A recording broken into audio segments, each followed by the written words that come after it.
Good evening, Jeff and board. I was excited last week when Jeff and Jeremy released a video promising transparency. Yet here we are again in a room with inadequate seating, no AC to mention on a 90-degree day. Does this feel like transparency? When is the board going to realize we're not going anywhere? These subtle tactics only strengthen our resolve and reaffirm our belief that we have to stay involved with what this board is doing.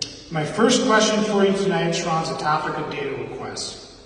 We have data requests that are now weeks old, that have gone unanswered. These aren't information that the school district doesn't have, but Equity Alliance does. My first question for you surrounding the topic of data requests. Sorry, I read that part. Excuse me. Jeff told us last week that he hoped we would have the questions from Equity Alliance last week, so I'm looking forward to an update from the board tonight on that topic. One of the requests we still have not received back is a fully executed contract between the school district and Equity Alliance. From the comments of a member of the administration, it seems the school is not in possession of a contract signed by both parties, which begs the question, did the school pay a third party $80,000 without this contract? I'm sure Matt can help you guys with the concerns we have there. It has also come to my attention that several teachers have left our Facebook group or made fake profiles out of the fear of retaliation from this administration and the school board. When is the administration going to assure its staff that supporting the concerned parents group will not result in retaliation or jeopardize their jobs? I wonder if the same scrutiny is felt by the teachers who are actually administrators and running the opposing Facebook group and have loud comments calling our group white supremacists.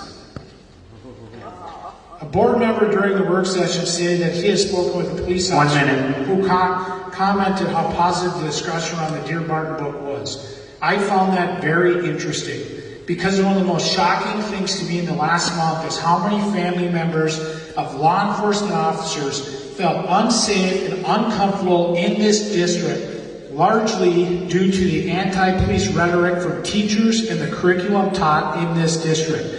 When is this board going to stand up and make an effort to help the family members of law enforcement officers in our district?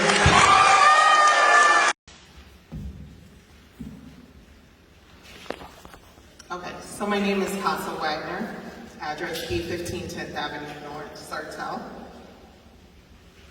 So, I've listened to most of the speakers as they made their side and their point. Within the last month, since the last school board meeting in the work session, there has been a lot of talk about moving forward. What does that mean or look like? There has been talks about equity and not leaving any child behind. With all of this lingo, the logistics and the optics is pretty much comes down to the fact that you guys have already made up your minds. You all, as a board, decided to take upon yourself to teach a very divisive curriculum without considering the real opinions of all of us here, as well as the parents, students, and everyone else, as well as the teachers. Putting a lipstick and a wig on a pig does not make the pig a lady. In fact, it is still a pig. Whatever morals and values, as well as political affiliates we all belong to, it is our right as humans to have our values and morals and political affiliates. That is what make this country great. However, when it comes to our children's education, our political views, morals, and values should have no place in our schools or classroom. Leave the morals, values, and political teaching to us as the parents, and we may not all have the same morals, values, and political views. As a woman of color, I cannot teach a white child how to be black. Neither can a white person teach a black kid how to be white. We all need to just teach our children to respect all people regardless of skin color. So let's stop making everything about race. Let's stop making everything to be politically correct.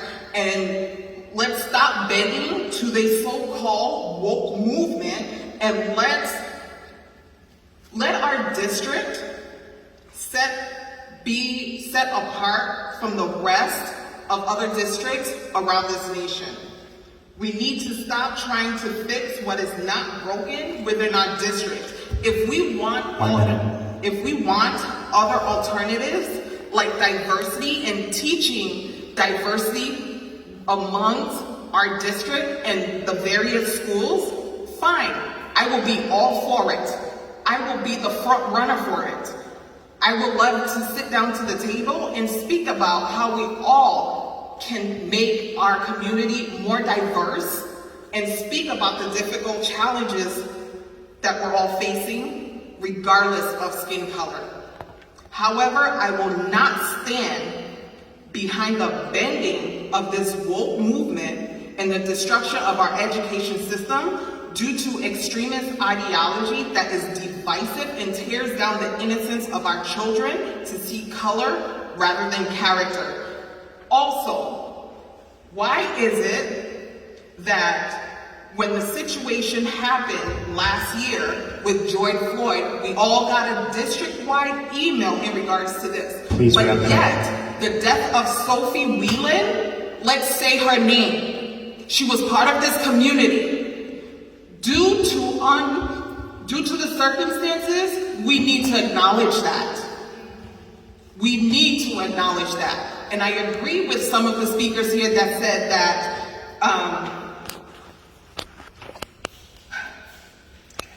Thank you very much. Appreciate it. Let her finish. She's past her time. I can be past my time, but you guys skipped over me, so I need to be heard. I need to be heard. You skipped over me, so I need to be heard. Let's say her name and stop sitting here and giving moment of silence to a career criminal where we can have a moment of silence for Sophie Whelan. Good evening. David Switzer, 613 19th Avenue North, and my topic is the equity audit performed by Equity Alliance. I have no children, so I have nothing to say about other issues being raised here by parents, but I know data. I'm an economics professor at St. Cloud State, and I was the university's assessment director for the last 6 years, where my job was to prepare annual assessment reports just like Equity Alliance was asked to do in this audit.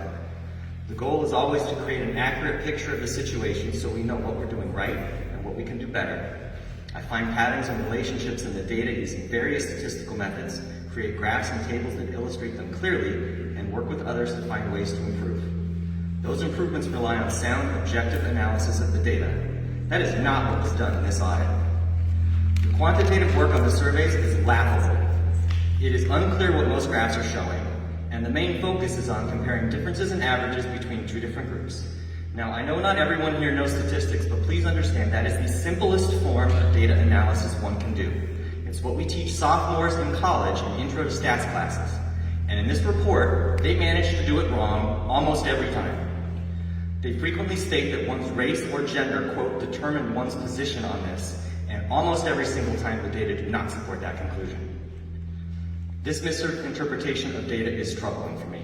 There's enough division in this community and in this country on how to handle issues of race and gender and how we should teach children about those, that when we have to make these difficult decisions using taxpayer money no less, it should at least be based on facts. In terms of the qualitative work, the comments, these are useful, mainly as a guide to exploring problems and possible solutions. But this report doesn't provide an objective evaluation of them. In most cases, when the entirety of the comments runs 2 to 1 to the positive, they show 6 comments on the report that are mostly negative. Quite simply, the data work performed by Equity Alliance is so flawed and skewed that to pay $1 more to that company to do work for the district would be irresponsible on your part. Last week, I emailed an 11-page document walking through mistakes and omissions in the report by Equity Alliance to the board and the superintendent. In response to that, I have been assured that all of you are well aware of the problems with the audit. Yet in last week's working group, why did nobody mention that Equity Alliance is misinterpreting the data as it pertains to racial disparities? At that meeting, the superintendent said he would get all the data and give it to a third-party consultant to analyze. Yet last week, in a listening session that some of us went to, he said he didn't remember ever saying that, and he hadn't requested the data yet. This board should be demanding all of the data and comments immediately so that an objective, capable analysis can be performed.